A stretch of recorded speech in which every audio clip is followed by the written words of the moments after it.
আসসালামু আলাইকুম। তোমরা যারা যেখান থেকে আমার এই ক্লাসটি দেখছো এবং যারা পরবর্তী সময়ে দেখবা তাদের সকলকে জানাই আমার পক্ষ থেকে আন্তরিক অভিনন্দন ও শুভেচ্ছা। আজকে আমি তোমাদের সাথে যে ক্লাসটা নিয়ে আলোচনা করতে চাই সেটা হচ্ছে নবম ও দশম শ্রেণীর পদার্থবিজ্ঞান বিষয়ের ওরিয়েন্টেশন ক্লাস।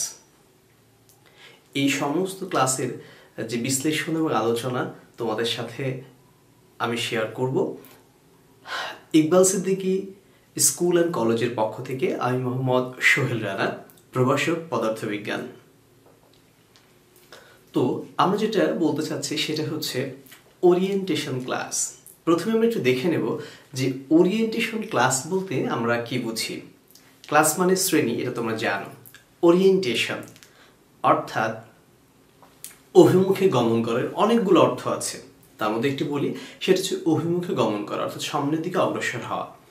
তোমরা দেখো, তোমরা যারা জেএসসি দিয়ে এসেছো, অষ্টম শ্রেণী পাশ করে নবম শ্রেণীতে উত্তীর্ণ হয়েছে বা ভর্তি হলো, অষ্টম শ্রেণীতে উত্তীর্ণ হয়ে নবম শ্রেণীতে ভর্তি হয়েছ। এক্ষেত্রে এখানে তোমরা বিভাগ নিয়েছো নিশ্চয়ই, কেউ মানবিক বিভাগ, কেউ বিজ্ঞান বিভাগ, কেউ ব্যবসা বিভাগ।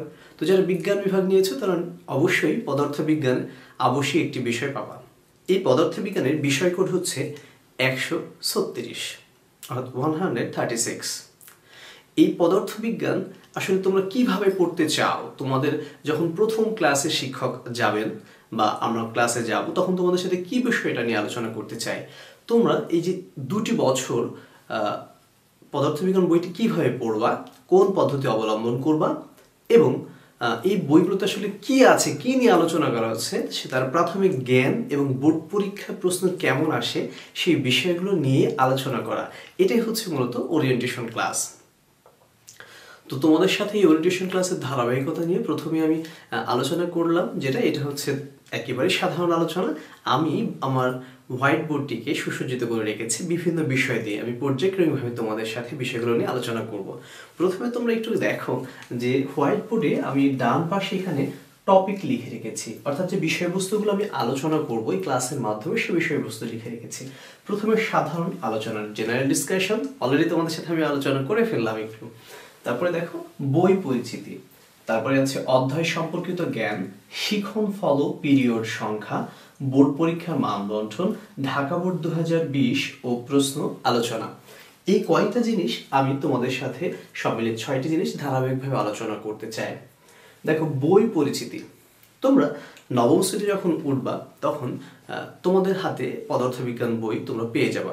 পদার্থবিজ্ঞান বইটি দেখতে কেমন হয় সেটা আমি তোমাদের সাথে একটু দেখাচ্ছি। পদার্থবিজ্ঞান বইটি মূলত ফ্রন্ট পেজটি এমন এবং তার পেছন পেজটি থাকবে এমন, এবং তোমরা যখন এই বইটি খুলবা তখন এরকম অংশ তোমরা দেখতে পাবা।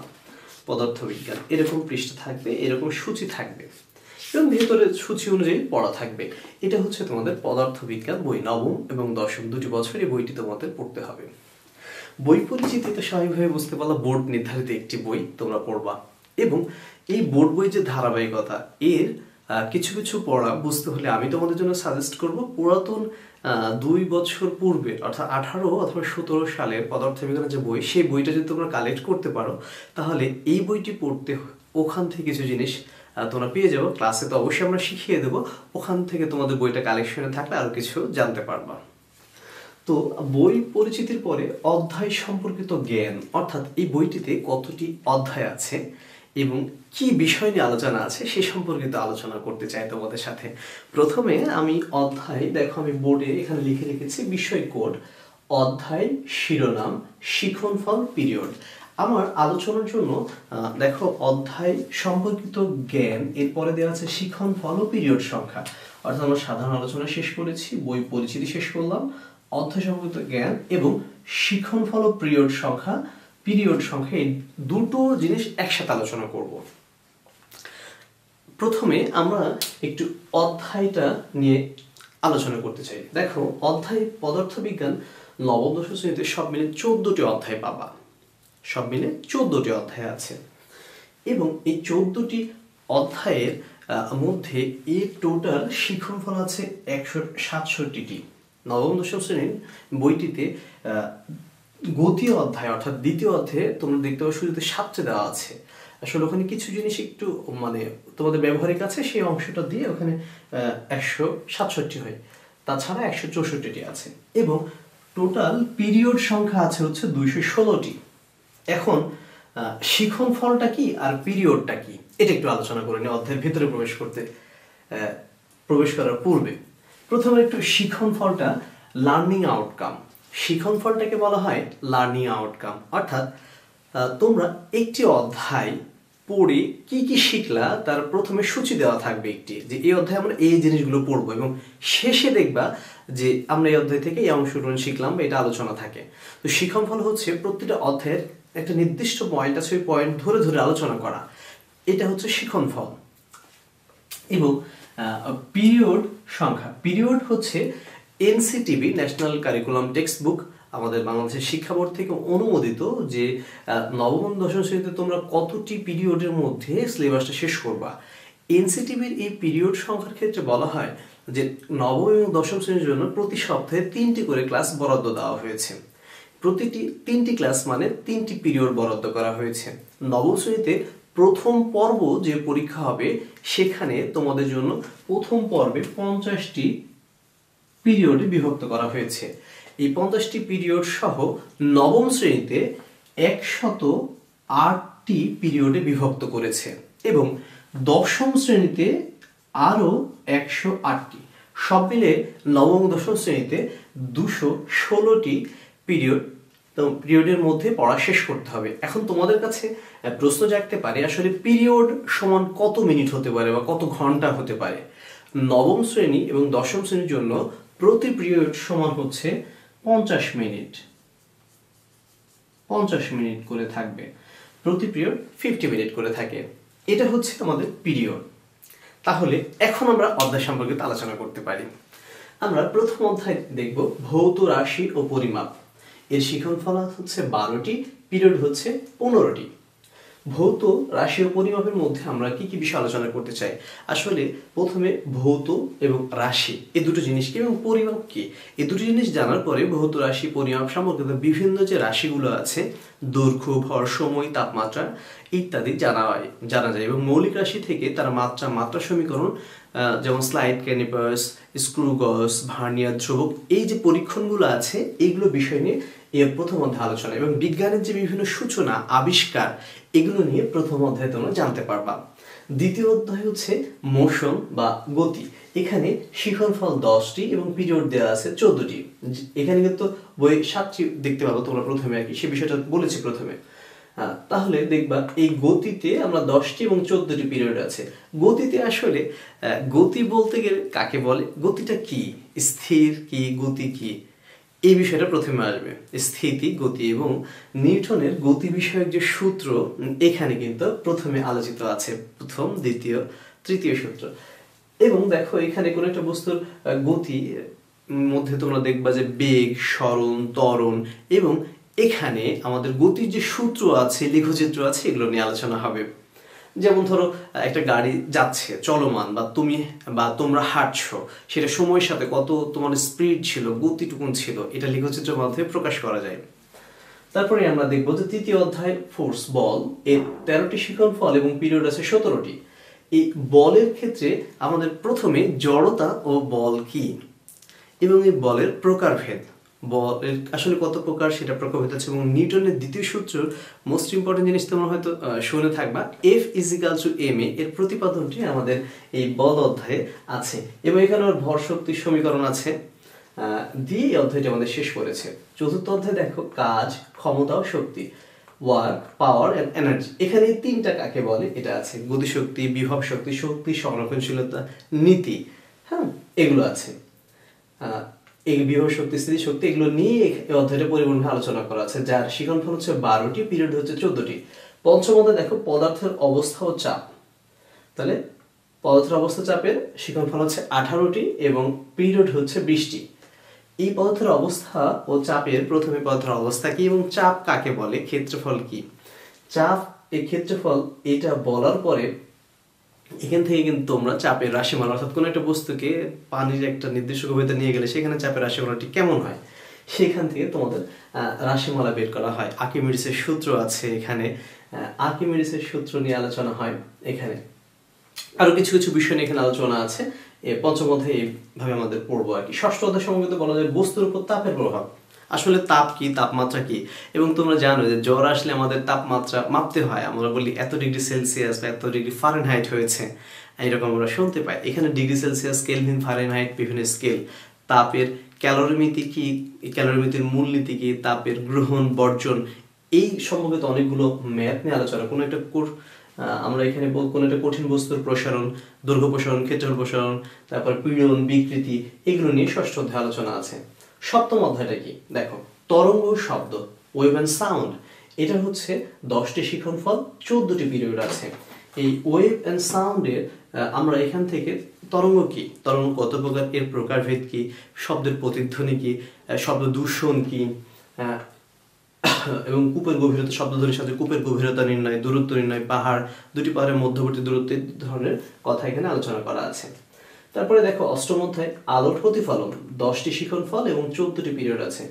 আলোর প্রতিফলন কি, দর্পণ কি, সমতল দর্পণ, গোলীয় দর্পণ, এবং দর্পণের ক্ষেত্রে বিভিন্ন লক্ষ্যবস্তুতে রাখলে কেমন ধরনের প্রতিবিম্ব গঠিত হবে, এই সকল বিষয়াদি এবং এর সমীকরণ নিয়ে এই অধ্যায়ে আলোচিত আছে। নবম অধ্যায়ে আলোর প্রতিসরণের 14টি শিক্ষণফল এবং 15টি পিরিয়ড আছে।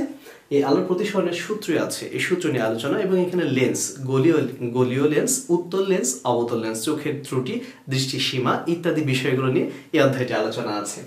এরপরে দেখবা দশম অধ্যায় স্থির তড়িৎ, স্ট্যাটিক ইলেকট্রিসিটি। এটা যেমন তোমরা এখানে নবম দশম শ্রেণীতে পাচ্ছ, ঠিক একই জিনিস। এই সিরিয়াল যে কয়টি আছে সবগুলো কিন্তু আমরা এসএসসিতে পাবা।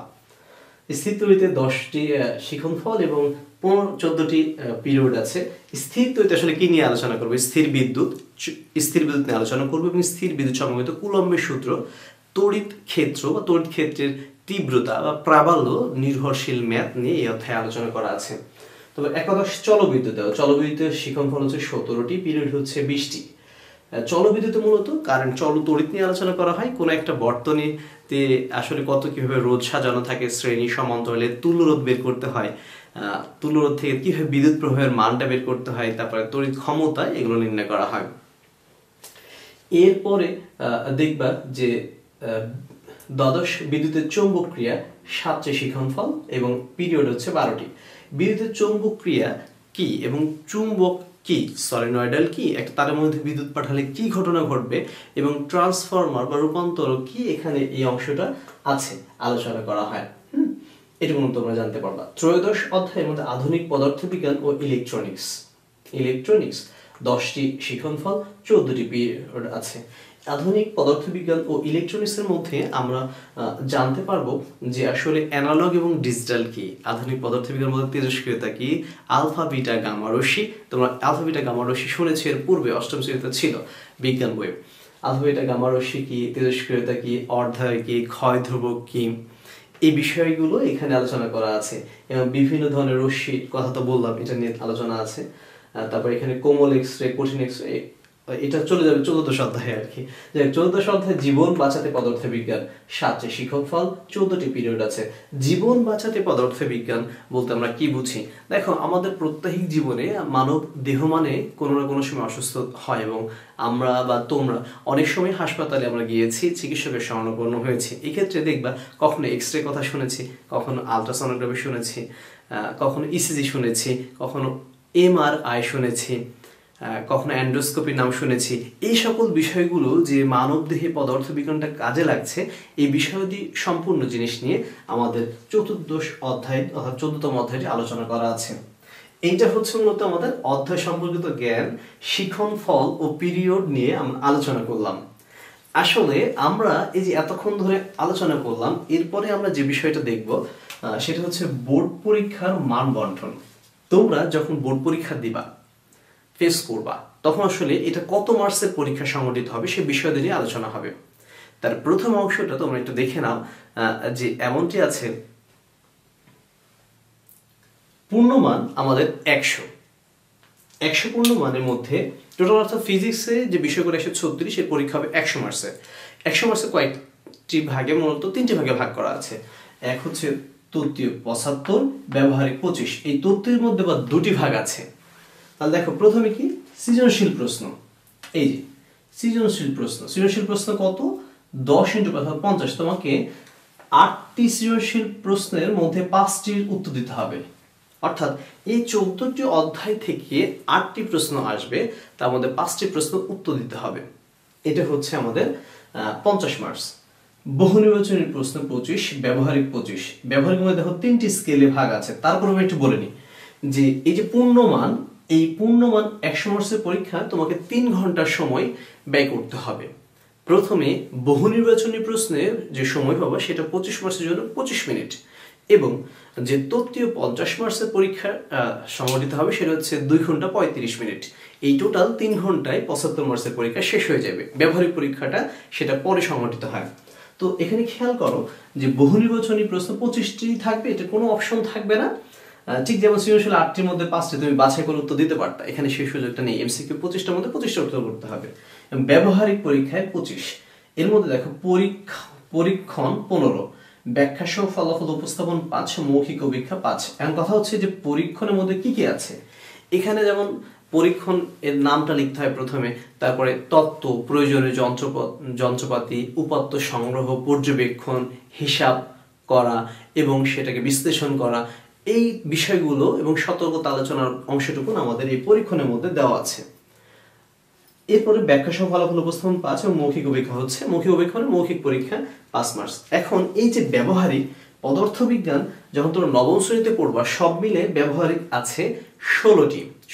পূর্বের 17 সালের যে এনসিটিভি ছিল সেখানে ছিল 14টি, পরবর্তীতে 16টিতে রূপান্তরিত করা হয়েছে। এই 16টির মধ্যে নবম শ্রেণীতে তোমরা সব মিলে পড়বো হচ্ছে 12টি, এবং দশম শ্রেণীতে উঠে ব্যবহারিক করবো হচ্ছে 4টি। এইটা মিলেই হচ্ছে 16টি ব্যবহারিক সব মিলে। তাহলে এই যে আমরা একটা কথা বললাম, দেখো বহু নির্বাচনী প্রশ্ন, আমরা তো সৃজনশীল প্রশ্ন বুঝলাম, কিন্তু বহু নির্বাচনী প্রশ্ন যে ধারাবাহিকতা, এটা কিভাবে বুঝবো, কিভাবে আসে, এইটা বোঝার জন্য প্রথমে আমরা একটু দেখবো যে বহু নির্বাচনী 25 মার্কসের মধ্যে প্রশ্ন একটা ডিভাইডেড আছে। সেটা কেমন? প্রথমে দেখো আমি এখানে লিখে রেখেছি, 1 জ্ঞানমূলক প্রশ্ন 40% অর্থাৎ 10টি আসবে, অনুধাবনমূলক প্রশ্ন 30% অর্থাৎ 7টি আসবে, প্রয়োগমূলক প্রশ্ন 20% অর্থাৎ 5টি, এবং উচ্চতর দক্ষতা 10% অর্থাৎ 3টি। এই সব মিলে হচ্ছে আমাদের 25টি। এমসিকিউ এটি আসবে। এখন এই এমসিকিউ বলতে মাল্টিপল চয়েস কোশ্চেন্স। এখানে একটু খেয়াল করবা যে বহু নির্বাচনী প্রশ্নের আবার 3টি ক্যাটাগরি আছে। কেমন? 1 সাধারণ বহু নির্বাচনী প্রশ্ন, 2 অভিন্ন তথ্যভিত্তিক প্রশ্ন, 3 বহুপদী সমাপ্তিসূচক প্রশ্ন। এই 3টা প্যাটার্নে সব মিলি হচ্ছে এই 25 মার্ক সম্পন্ন হবে। তবে বোর্ড পরীক্ষায় এই যে টোটাল শিক্ষণফল দেখতে পাচ্ছ, এই শিক্ষণফল থেকে আমাদের এই 17 মার্ক সরাসরি প্রশ্ন থাকবে 17 মার্কসের। বাকি 8 মার্কস প্রশ্ন ঘোরানো, পেছানো এবং ম্যাথ এবং আরো মানে ক্রাইটেরিয়া ভিন্ন ভিন্ন ভাগ করে আসে। কখনো প্রশ্ন একটু আপডেট হয়, 1-2টা চেঞ্জ হয়, এখান থেকে মার্কস কখনো কখনো ভ্যারি করে। তাহলে আমরা যে কথাটি বললাম যে এই যে বহু নির্বাচনী প্রশ্ন 3টি অংশ আছে, 1 সাধারণ বহু নির্বাচনী প্রশ্ন, 2 বহুপদী সমাপ্তিসূচক, 3 হচ্ছে অভিন্ন তথ্যভিত্তিক প্রশ্ন। তো এখন আমরা যে বিষয়টা নিয়ে আলোচনা করতে চাই সেটা হচ্ছে ঢাকা বোর্ড 2020 ও প্রশ্ন আলোচনা। দেখো ঢাকা বোর্ড 2020 ও প্রশ্ন আলোচনা, এটা আলোচনা করতে যে আমি এখানে একটা বক্স তৈরি করেছি, দেখো কিছুটা আর কি। এই বক্সের মধ্যে এখানে দেখো Dhaka board 2020, Dhaka board 2019, all board 2018, আমি 3টা বোর্ডকে একটু অ্যানালাইজ করতে চাই। তারপরে সবার শেষে বলে দেবো যে এই অধ্যায়ের মধ্যে কোন কোন অধ্যায় থেকে প্রায় বোর্ড পরীক্ষার প্রশ্ন আসে, সেটা তোমরা এখানে দেখলেই এটা বুঝতে পারবা। সেটা যে প্রথমে দেখো আমরা একটু ভাগ করেছি, ক খ বলিনি, শুধু সৃজনশীল প্রশ্ন কোন অধ্যায় থেকে কয়টি এসেছে অর্থাৎ 7 মার্কস। তোমরা জানো সৃজনশীল প্রশ্ন একটা জিনিস আছে, সৃজনশীল প্রশ্ন প্রথমে সাধারণ জ্ঞানমূলক প্রশ্ন, খ নম্বর আসে অনুধাবনমূলক প্রশ্ন, গ নম্বর হচ্ছে প্রয়োগমূলক, ঘ নম্বর উচ্চ দক্ষতামূলক প্রশ্ন। তো বোর্ড পরীক্ষার নিয়মটা হচ্ছে এরকম যে ক এবং খ যে কোনো একটা, মনে করো দ্বিতীয় অধ্যায় থেকে ক খ হলো এবং তৃতীয় অধ্যায় থেকে 7 মার্কস অর্থাৎ গ এবং ঘ নিয়ে আসলো, বোর্ডের হচ্ছে এটা নিয়ম। আবার কখনো কখনো এক অধ্যায় থেকে 10 মার্কস করতে পারে প্রশ্ন, তাদের ইচ্ছা, এই অপশনাল ভিত্তিক তারা প্রশ্ন করে। তাহলে Dhaka board 2020, Dhaka board 2019, all board 2018। এখানে আমি ঢাকা বোর্ডটা কেন বিশ্লেষণ করছি, এই জন্য করছি আমি ঢাকা শহরের ঢাকা মধ্যে গাজীপুর জেলার স্বনামধন্য একটি প্রতিষ্ঠান ইকবাল সিদ্দিকী স্কুল অ্যান্ড কলেজের লেকচারার। যেহেতু এটা ঢাকা বোর্ডের আন্ডারে, সেহেতু আমি ঢাকা বোর্ডটাই নিয়ে মূলত আলোচনা করছি। ঠিক অন্যান্য বোর্ড তোমরা দেখলে দেখবা যে এরকমই প্যাটার্ন তোমরা নিজেরাই বের করে নিতে পারবা। তাহলে দেখো, Dhaka board 2020, Dhaka board 2019, all board 18। প্রথম অধ্যায় থেকে একটা প্রশ্ন কোনো সময় আসে নাই। তাহলে প্রথম অধ্যায় থেকে আসলে আমরা কি পড়বো? প্রথম অধ্যায় থেকে বোর্ড পরীক্ষা 2 থেকে 3টে এমসিকিউ আসে এবং জ্ঞান এবং অনুধাবন প্রশ্ন আসে। এটা ফেলা দেওয়ার অধ্যায় না, অবশ্যই পড়তে হবে। 2 অধ্যায় থেকে ঢাকা বোর্ড দেখো 20-এ 1টি এসেছে, 19-এ 1টি আসেনি। অল বোর্ডে অর্থাৎ 18 সালে সমস্ত বোর্ড একটা প্রশ্ন পরীক্ষা হয়েছিল, সেখানে 1টি এসেছে। 3 অর্থাৎ গতি অধ্যায়ে 20-এ এসেছে, 19-এ এসেছে, 18-তে আসে নাই। 4 অধ্যায় অর্থাৎ হচ্ছে আমাদের 3 অধ্যায় হচ্ছে আমাদের ছিল বল, 4 অধ্যায় হচ্ছে কাজ, ক্ষমতা, শক্তি। 4 অধ্যায় থেকে আমাদের প্রতি বছর এসেছে দেখো 18, 19, 20 এবং 5 অধ্যায় থেকে পরপর 3 বছর এসেছে। 6 অধ্যায় থেকে দেখো একটা, মাঝে 19 আসে নাই, 20 এসেছে এবং 7 অধ্যায়ে 20-এ আসে নাই, 19 এবং 18-তে এসেছে। তবে 7 অধ্যায়টা এই 20 সালের এই 7ম অধ্যায়টা একটু ব্যতিক্রম হয়েছে, কারণ তরঙ্গ শব্দ পদার্থবিজ্ঞানের একটা ইউনিক চ্যাপ্টার, এখান থেকে প্রতি বছর অ্যাকসেপ্ট করে হওয়ার কথা প্রশ্ন, সেহেতু ঢাকা বোর্ডে দেখা যাচ্ছে এখান থেকে প্রশ্নটা আসেনি।